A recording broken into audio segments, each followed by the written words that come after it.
мынау именно осы тұрғаны, бірақ гибрид версиясы екен. Дәл осындай бензин версиясының бағасы 10 миллионға под ключ шығады. Міне объемдары 2 болады. Қазір ішін барлығын көрсетемін.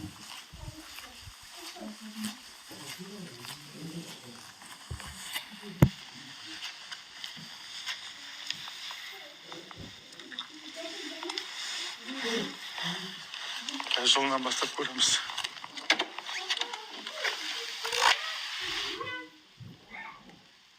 Жылы 2012. Мынаның пробегі, мынаны көп жүріп тастаған екен, 211 мың жүріп тастаған екен. Негізімен бағана 150 мың пробегке дейінгі бағаларды айтқанмын, 10 миллионға келетін. Мінекей іші, управлениясы. Кілті заводской, комплектісінде осында 2 кілті болады. Подстаканниктері.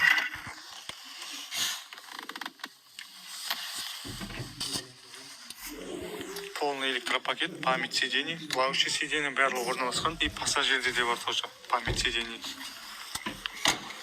Артын көрсетіп өтейін. Артқы подлокотнигі.